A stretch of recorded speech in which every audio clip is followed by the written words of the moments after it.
ఏదైతే ఫార్ములా ఈ రేస్ కేసులో కేటీఆర్‌కి ఈరోజు హైకోర్టులో చుక్కెదురైందని చెప్పొచ్చు. ఎందుకంటే నాట్ టు అరెస్ట్ అని చెప్పేసి కేటీఆర్ గతంలో ఏదైతే గత నెల 19లో 19వ తారీఖు ఎప్పుడైతే ఏసీబీ ఈ రేస్ కేసులో ఎఫ్ఐఆర్ నమోదు చేసిందో, ఆ నెక్స్ట్ డేనే ఈడీ కూడా ఏసీబీ నుంచి నివేదిక తెప్పించుకునే ప్రయత్నం చేసింది.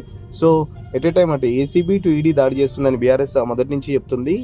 బట్ ఏసీబీ ఎప్పుడైతే ఎఫ్ఐఆర్ నమోదు చేసిందో కోర్టుకి వెళ్ళడం జరిగింది. కేటీఆర్ హైకోర్టుకి వెళ్ళడం జరిగింది. అసలు ఎఫ్ఐఆరే తప్పు చేశారని చెప్పేసి, అసలు దాంట్లో ఏం మతలబ్ జరగలేదు, ఎలాంటి స్కామ్ జరగలేదని చెప్పేసి హైకోర్టు పోయాడు. హైకోర్టు పోయిన తర్వాత ఒక 10 రోజులు అరెస్ట్ చేయొద్దంటూ గతంలో హైకోర్టు అయితే ఒక తీర్పు ఇచ్చింది. తర్వాత ఈ రోజు ఇచ్చిన తీర్పు ప్రకారం మాత్రం ఖచ్చితంగా ఏసీబీ విచారణ ఎదుర్కోవాల్సిందే. కోర్టుకు సంబంధించి అంటే ఏసీబీ విచారణకు ఫుల్ ఫ్లెడ్జ్డ్‌గా అధికారం ఇచ్చిందని మనం చెప్పుకోవచ్చు. ఇప్పటికే నిన్న కూడా ఏసీబీ ఏదైతే నోటీస్ ఇచ్చిందో, ఆల్రెడీ కోర్టు తీర్పు రిజర్వ్ ఉండడంతో నిన్న కూడా ఒక పౌరుడిగా నేను భారత పౌరుడిగా నేను ఏసీబీ విచారణ దగ్గరికి వెళ్ళాను. బట్ అక్కడ అడ్వకేట్స్ అలౌ చేయకపోవడంతో ఏసీబీ వాళ్ళకు ఒక స్టేట్మెంట్ ఇచ్చేసి రావడం జరిగింది. దానికి సంబంధించి మళ్ళీ సాయంత్రం కూడా ఏదైతే విచారణకు సహకరించట్లేదని చెప్పేసి మళ్ళీ ఒక ఏసీబీ వాళ్ళు ఈరోజు ఈ నెల 9వ తారీఖు కూడా మళ్ళీ రావాలని చెప్పేసి నోటీస్ ఇవ్వడం జరిగింది.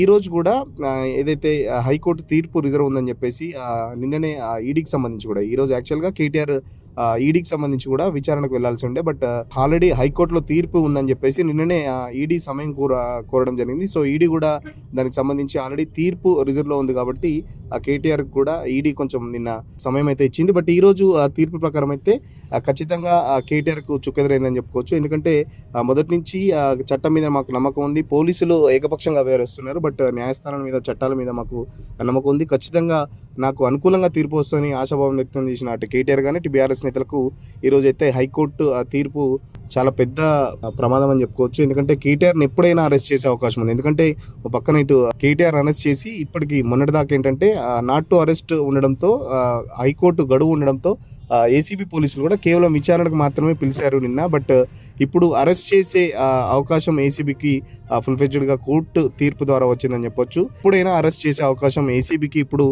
కోర్టు అయితే అవకాశం ఇచ్చింది. సో కేటీఆర్ దగ్గర నుంచి కూడా ఈ తీర్పు చాలా ఉత్కంఠగా నిన్నటి నుంచి చాలా ఉత్కంఠగా ఉంది.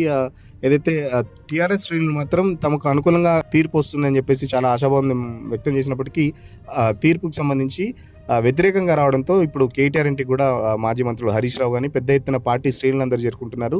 ఓ పక్కన అటు నిన్న కూడా సంబంధించి ఎక్కడికక్కడ అటు కేటీఆర్ ఇంటి దగ్గర నందినార్ ఇంటి దగ్గర కానీ లేకపోతే ఆయన ఇల్లు గచ్చిబౌలిలోని ఓరియస్ విల్లాస్ సంబంధించి కానీ ఎక్కడ గొడవలు జరగకుండా పెద్ద ఎత్తున ముందస్తు అరెస్టులు కూడా చేయడం జరిగింది. ఏదైతే కేటీఆర్ నిన్న ఏసీబీకి విచారణకు వస్తున్నాడనే నేపథ్యంలో పెద్ద ఎత్తున ఎవరైతే కొంచెం నేతలు ఉంటారో ఎమ్మెల్యే పాడి కౌశిక్ రెడ్డి నిన్న హౌస్ అరెస్ట్ చేయడం జరిగింది.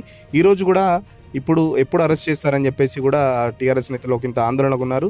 ఇప్పుడిప్పుడే నందినగర్లో ఉన్న కేటీఆర్ ఇంటికి అయితే అందరూ నేతలు చేరుకుంటున్నారు. హైకోర్టు తీర్పు నేపథ్యంలో వాళ్ళంతా మీటింగ్ పెట్టుకొని తదుపరి మనం ఫ్యూచర్లో ఎలాంటి యాక్షన్ ప్లాన్ చేయాలని చెప్పేసి ముందు హైకోర్టుకు వెళ్ళడమా లేకపోతే ఇంకా ఎలాంటి డిసిషన్ తీసుకోవచ్చు. పక్కన ఏసీబీ దూకుడు పెంచేలా ఉంది. మరో పక్కన ఒకవేళ కేటీఆర్ని అరెస్ట్ చేస్తే ఇప్పుడు ఏంటి పరిస్థితి అని చెప్పేసి మరో పక్కన కేసీఆర్తో కూడా పార్టీ నేతలు సమాలోచనలు ప్రయత్నం చేస్తున్న పరిస్థితి. కేసీఆర్ కూడా చాలా తీర్పుకు సంబంధించి చూస్తున్నారు.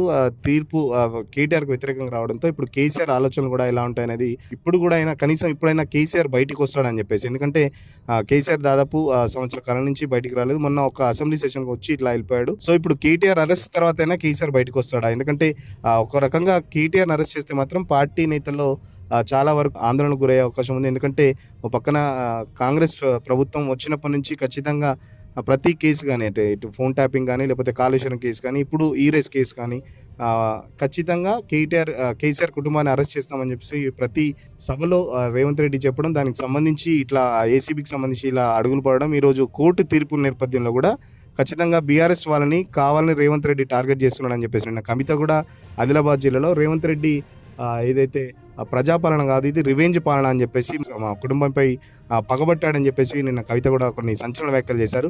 ఖచ్చితంగా ఈ రేస్ కేసు సంబంధించి కేటీఆర్ అరెస్ట్ కాడనే చాలా వరకు నమ్మారు. బట్ ఈరోజు తీర్పు వ్యతిరేకంగా రావడంతో టీఆర్ఎస్ శ్రేణులకు ఇంత ఆందోళన అయితే వ్యక్తం చేస్తున్న పరిస్థితి. చూద్దాం ఇప్పుడు కేటీఆర్ ఇంటికి అయితే అందరూ వస్తున్నారు. ఆ తీర్పు తర్వాత కేటీఆర్ ఏమైనా మాట్లాడతారా లేకపోతే పార్టీ నేతల స్టాండ్ ఎలా ఉంటుంది అనేది మరికొద్దిసేపట్లో తెలియనుంది. హైకోర్టులో కేటీఆర్ వేసిన క్వాష్ పిటిషన్ ఈరోజు హైకోర్టు అయితే డిస్మిస్ చేయడం జరిగింది. ఏసీబీ విచారణలో మేము జోక్యం చేసుకోమంటూ హైకోర్టు కూడా కొన్ని కామెంట్స్ చేసింది. ఏదైతే రూల్ ఆఫ్ లా అందరికీ చట్టం ముందు అందరూ సమానులే, రూల్ ఆఫ్ లా అందరికీ వర్తిస్తుందని చెప్పేసి ఏసీబీ విచారణకు సంబంధించి మేము జోక్యం చేసుకోలేము. ఏదైతే ప్రభుత్వ వాదనలతో హైకోర్టు ఏకీభవించి ఇప్పటికీ గతంలో ఇచ్చిన తీర్పు ఏదైతే నాట్ టు అరెస్ట్‌కు సంబంధించి ఈరోజు ఎత్తివేయడం జరిగింది. సో, ఇప్పుడు ఏసీబీకి అయితే ఫుల్ ఫ్లెడ్జ్డ్‌గా పట్టపగ్గాలు ఇచ్చిందని చెప్పుకోవచ్చు. ఏసీబీ ఇప్పుడు దూకుడు ఇంకా పెంచే అవకాశం ఉంది. ఏదైతే ఇప్పటి నుంచి ఏసీబీ ఎప్పుడైనా కేటీఆర్‌ని అదుపులోకి తీసుకొని ఏదైతే ఈ రేస్ కేసుకు సంబంధించి అప్పుడు జరిగిన అవకతవకలు గానీ, దానికి సంబంధించి పూర్తి స్థాయిలో ఇప్పటి నుంచి విచారణ చేపట్టే అధికారము ఏసీబీకి ఉందని చెప్పేసి హైకోర్టు అయితే తెలిపింది. మరో పక్కన ఈడీ కూడా ఏదైతే దూకుడు పెంచే అవకాశం ఉంది. ఇటు ఏసీబీ గానీ, ఇటు ఈడీ గానీ దూకుడు పెంచే అవకాశం ఉండడంతో కేటీఆర్ సుప్రీం కోర్టుకు వెళ్ళే ఆలోచనలో కూడా ఉన్నట్టు మనకు తెలుస్తుంది. ఏదైతే హైకోర్టులో న్యాయం జరగలేదు కాబట్టి ఖచ్చితంగా సుప్రీం కోర్టులో పిటిషన్ వేయాలనుకున్నట్టు మనకు అయితే సమాచారం అందుతుంది.